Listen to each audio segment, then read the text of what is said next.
Dito ako'y sinilang sa maliit at payapang bayan na ito. Walang higit kundi isang tuldok sa mapa. Lumaki ako na may pangarap na makita ang lampas sa aking abot-tanaw. Lampas sa mga palayan at burol na aking kinagisnan. Pep! Ano bang ginagawa mo dyan? Sa tingin mo ba ay maaari ka magsayang ng oras sa paghabol ng paru-paro? Mahal, hayaan natin magpahinga ang bata. Hayaan natin na siya ang lumigaya. Hindi naman mawawala ang mga trabaho na naghihintay sa kanya. Kasi ang sobra ng bata na yun eh. Kinikusuntin mo kasi. Paano yung matututong gaganin mo lang? Mahal, bata pa naman siya. Ewan ko sa'yo, magsama kayo.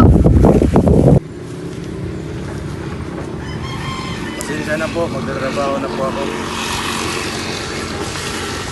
Palagi kong iniisip na masigit pa ang naghihintay sa akin.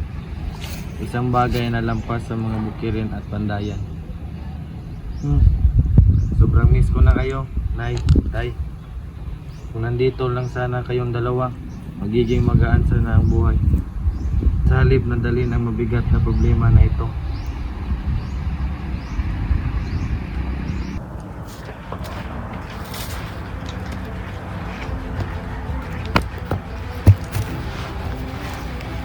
Huwag kang sumagaw, bata.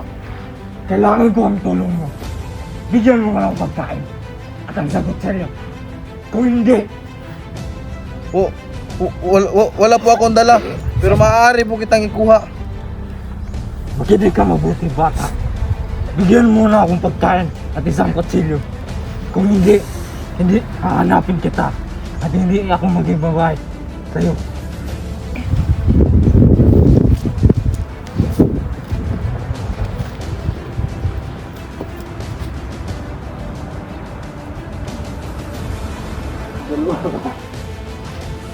Ginoo, nalian ka po ba? Dala ko na po ang hinihingi nyo.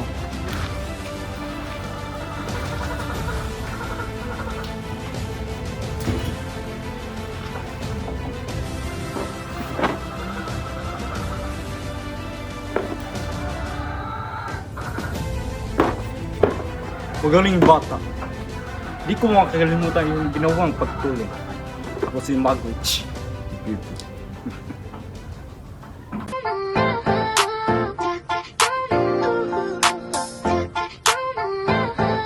Morning, Good Ellen! morning, Tita Jessie. Naligo ka na ba? Bukas na lang, insan. Ikaw ba, Merot? Yan ang pamilya ko. Sarap ng feeling pagkasama sila. Uy, paborito ko to.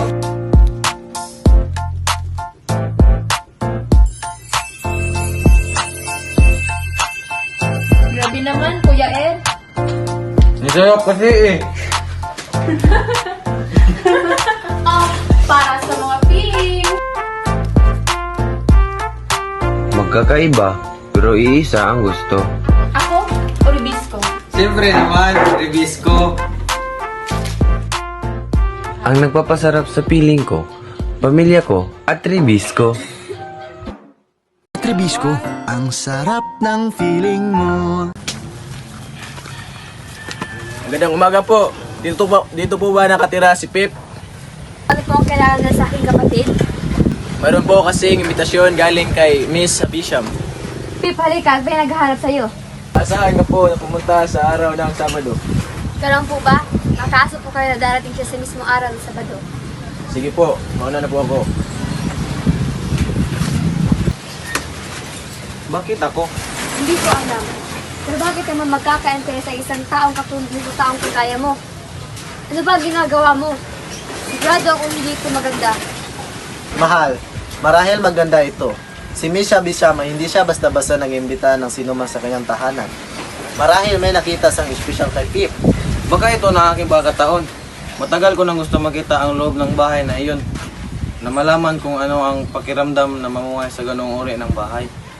Mayaman siya. At ang mga katulad na ay hindi nagmamalasakit sa mga katulad nating mahirap. Ito na siguro yun. Nakabahan ako. Ano kaya ang pwede kong pambungad kay Miss Bisham? Magandang umaga po.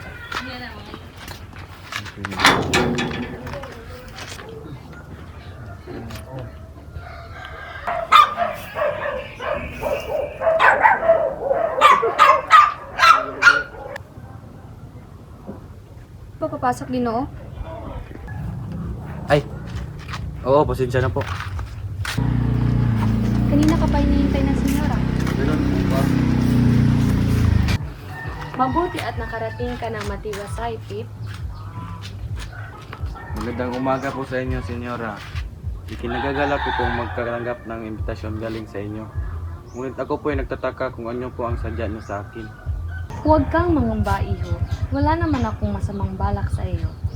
Sa katunayan nga niyan ay nais kitang makilala ng lubos. Bakit po? Sa katunayan niyan, Pip, kawangis mo ang aking minamahal. Ganun po ba? Yan lang po ba ang sadya niyo sa akin? Kinakailangan kasi namin ng isa pang bagong katulong dito sa bahay. Hindi na kasi kaya ni Estela na alagaan ako ng mag-isa. Stella? Yung babae po ba na sumalubong sa akin kanina? Oo nga, iho, siya nga. Sige po, maasahan niyo po ako sa mga gawaing bahay. Kung gusto niyo nga po ay magsimula na ako ngayon. Mabuti kung ganon, iho. Magandang umaga, Bini. Magandang umaga, Rizit. Di ko mawari kung sino ang mas maganda. Bulaklak pa na dinidiligan, no? Binibini na didiligan, yung mga ano. Pumanhin, Ginoo. Hindi ba sinasadya? Ayusin mo rin kasi ang iyong trabaho.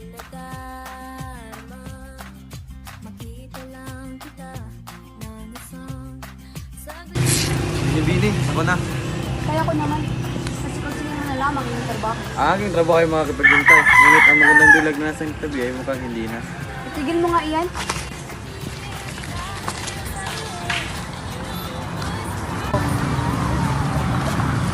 Magandang umaga, Prinsesa. Kumain ka na ba? Hindi pa ito yung trabaho na alam yung kumain mo. Masyado ka namang seryoso. Ako naman seryosohin mo.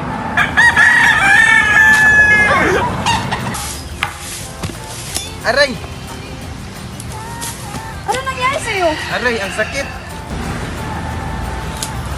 Oh, ito, gamot. Nag-aalala ka ba sa akin, Stella?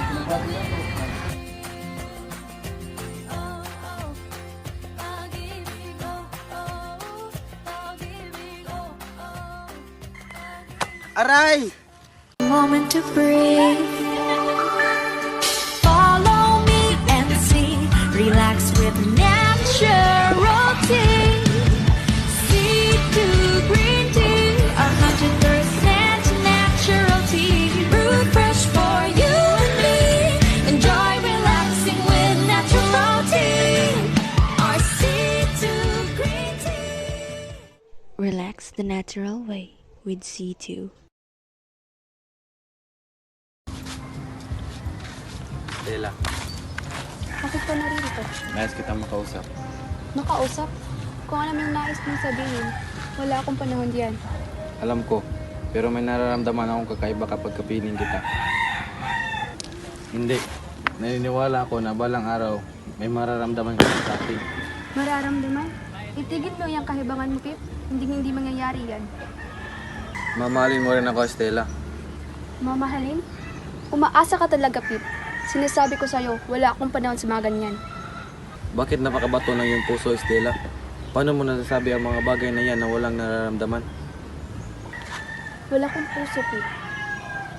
Pinalaki ako para mabiyak ng mga puso, hindi para alagaan ito. Hindi ako naniniwala. Hindi ko naman hinihiling na paniwalaan mo ako, Pip. Naniniwala ako, Stella, na sa kaliliman ng iyong puso, may nararamdaman ka kahit katitig mo lang sa akin. Hindi ako ang babae ni Ian, Pip. Hindi ako magiging ganoon kailanman. At saka, wala akong mapapala sa'yo. Di hamak na isa ka lamang katulong.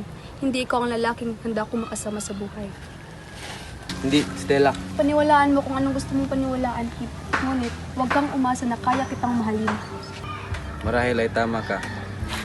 Kahit di mo kayang suklihan ang aking pagmamahal, palagi mong tatandaan na mahal kita.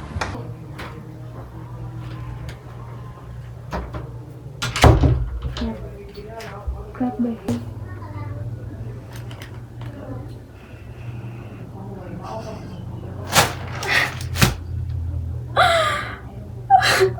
Ganito na lang ba ang aking kapalaran?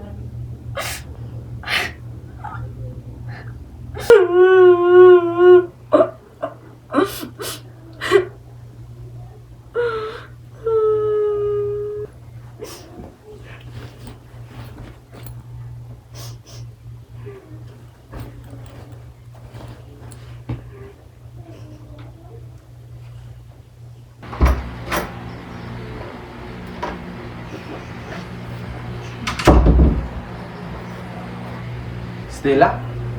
Saan ka pupunta? Yes na ako, Pip. Ano?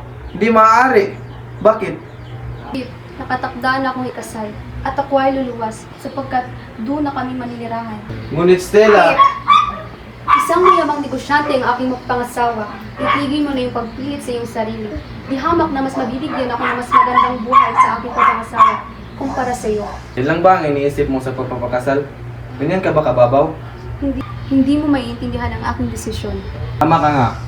Hindi ko maintindihan ang iyong desisyon dahil hindi mo naman pinapaintindi sa akin. Wala nang dahilan para ipaintindi ko pa ang lahat sa iyo, Pip. Sapagkat hindi naman kita panuan.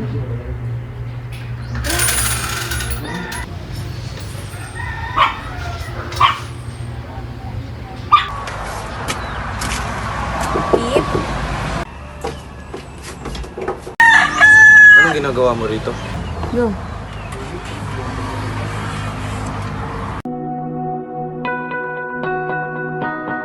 Napapagod ka na ba? Naiinitan? Nauuhaw? Lumingon ka! Introducing Nature Spring Purified Drinking Water. If you're feeling hot and thirsty, here's the drinking water that will make you feel recharged. Nature Spring Purified Drinking Water. 10 pesos lang.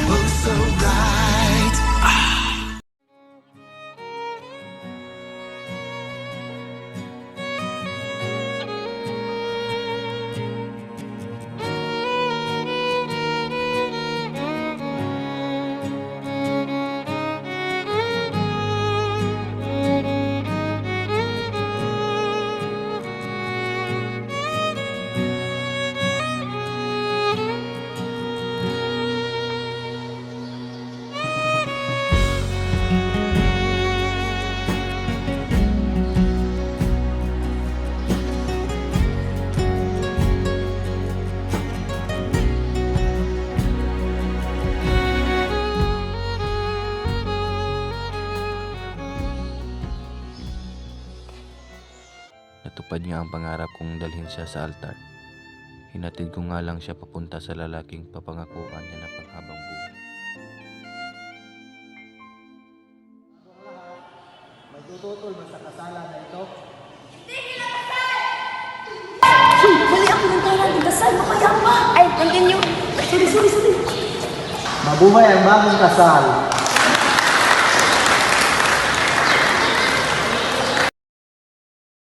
So, ayun na nga. Ano naman?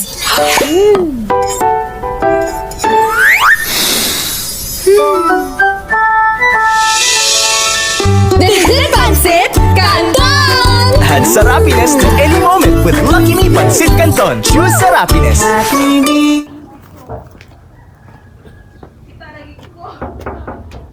Magandang araw. Ikaw po ba si Ginoong Pip? Oo po. Ako nga po. May isang tao ang nagpili ng ari-arihan sa iyong pangalan. Talaga? Sino? Si Magwitch, ang matalik na kaibigan ng iyong namayapang ama. Siya ay nakulong at kalaunan na mayapa rin dahil sa karamdaman. Ang kanyang mga ari-arian at bahay ay pinamanan niya sa iyo. Si Magwitch, ang matalik na kaibigan ng aking ama? Oo, iho. Magkababata sila. Ngunit bakit siya nakulong? Pinatay niya ang tao sa likod ng pagkamatay ng mga magulang mo, Pip. Labis ang galit na kanyang nararamdaman noong mga panahon na iyon. Dahil sa pagkamatay ng kanyang matalik na kaibigan, na itinuring na niyang parang kapatid. Hindi. Hindi maaari.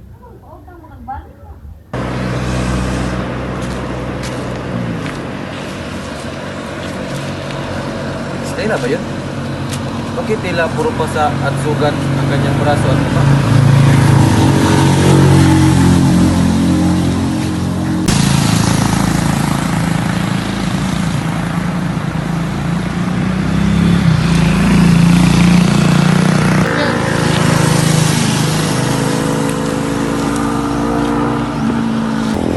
Stella? Pip, anong ginagawa mo rito? Anong nangyari sa'yo? Pip, huwag tayo mag-usap rito. Pakiusap. Ikaw bahala. Ngunit hayaan mong gamitin ko ang iyong sugat at pasa. Kung nanaisin mo ay doon sa aking bahay na lamang. May bahay ka rito sa Manila? Oo. Mahabang kwento. Ano? Tara. Wala ka bang gagawin? Sa ngayon, wala pa.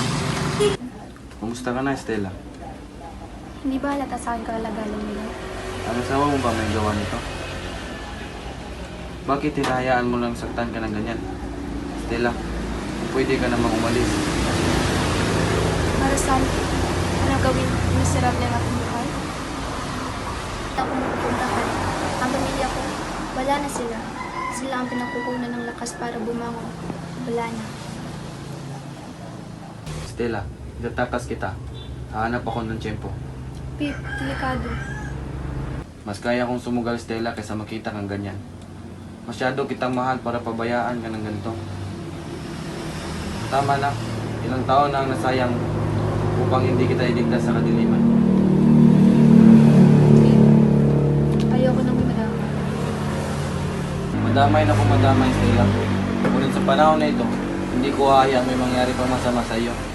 Ang sugat at pasa na to ay nagdadala rin ng sugat sa aking puso. Pip, ilang taon nang lumipas. Bakit ako ba rin? Masyado mong kinukulong ang iyong sarili sa pagmamahal sa akin. Stella, gustuhan ko naman ito. Ngunit may mga bagay na mas maigi pag gusto ko nalaman. Pero hindi ang pagmamahal ko sa iyo, Stella.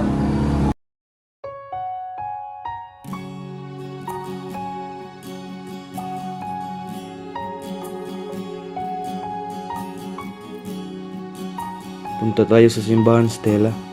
Anong gagawin natin doon? Wala namang yatang simba ngayon dahil hindi naman linggo. Basta. Palagi kong hiniling sa Diyos na sana ikaw na. Na sana ibigay ka niya sa akin. Ngunit tila pinaglalaroan niya tayo ng tadhana at ika'y kinasal sa iba. Para akong binagsakan ng langit at lupa. Nang malaman ko ika'y kinasal lang. Baka kako hindi na narinig ng Diyos ang boses ko. O di kaya'y masyadong nagdarasal sa araw na iyon, kaya hindi narinig yung akin. Pero alam mo, Stella, grabe yata yung tama ko sa'yo. Kasi biruin mo, ilang taon ang lumipas, pero ikaw pa rin ang sinisigaw nito. Naiintindihan ko, Stella. Tanggap ko na wala ka talagang nararamdaman sa akin. Ngunit hayaan mo sanang matupad ang isa kong kahilingan. At may sabi ko sa iyo ang nararamdaman ko. Magitan ang basbas ng Diyos. Ako ay nangako na mamahalin kita sa lahat ng pagkakataon. Sa hirap at ginawa, sa kalusugan at karamdaman. Ako ay magiging tapat sa iyo. Ikaw ay aking kaibigan, kasangga at pag-ibig. Nangangako akong susuportahan ka sa lahat ng iyong pangarap. At ating magandang kinabukasan. Mula sa araw na ito, lahat ng mga susunod na araw, ikaw lamang ang aking ibig. Sa harap ng Diyos, pinapangako ko sa iyo ang aking walang hanggang pagmamahal at kapatakan. Sa gitna ng unos man o kalmado, sa tagumpay man o pagsubok, ikaw ang aking sandalan at gabay. Pangako kong mamahalin kita sa lahat ng aspekto ng aking buhay. Ikaw ang aking pahinga at tahanan. Pangako ko, ikaw lamang ang aking iibigin habang buhay. Alam ko namang hindi ito totoo. Pero sobrang saya ko ngayong araw, Stella. Maraming salamat. Kapal ng mukha mo, Stella. Katapos ng lahat na ginawa ko para sa iyo, ganito lang igaganti mo sa akin. Hindi kita niloko. Hayaan mo ko magpapaliwanag. Wala kang kwentang babae. Hindi mo na ako ginalang. Daniel, pakiusap. Mag-usap tayo. Hindi mo kailangan gawin ito. Kailangan lang tayo. Kilala mo ako, Stella. Alam mo kung paano ako magalit. Pero huwag mo akong subukan. Kaya ba palagi mo sinasaktan si Stella? Dahil galit ka sa sarili mo? Pambihira, Daniel. Nakakalimutan mo na ata anong ibig sabihin ng respeto. Wala kang karapatang magsalita. Asawa ko siya. Ako ang may karapatang magdesisyon para sa kanya. Asawa mo siya sa papel, oo. Pero wala sa papel ang sinasabing pwede mo siyang saktan, pahirapan, o ipagkait ng kanyang kalayaan. Ang pag-aasawa, Daniel, ay hindi para kontrolin ang isang tao. Pip, tama na. Ayoko nang lumala pa ito. Nakikiusap ako. Sama kayo sa impyerno! Daniel, huwag!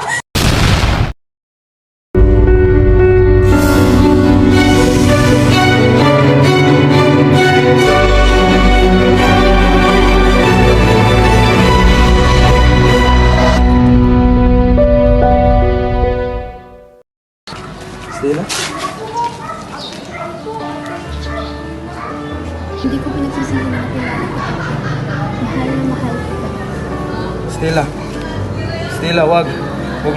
iniwan.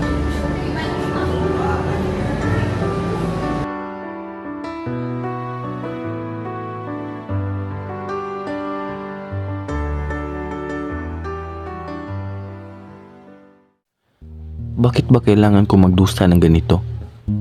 Stella, bakit mo naman ako iniwan? Iniwan mo ako sa isang mundong wala ng kulay. Paano ko haharapin ang bukas kung ikaw ang dahilan ng bawat ngayon ko? Bakit sa tadhana lagi tayong nawawalan? Kailan naman tayo magkakaroon ng pagkakataon? Ang sakit, mahal. Parang bawat hiningay binabawi rin sa akin. Paano ko kakayanin ito? Pakiusap, bumalik ka kahit isang saglit lang. Kahit isang yakap lang.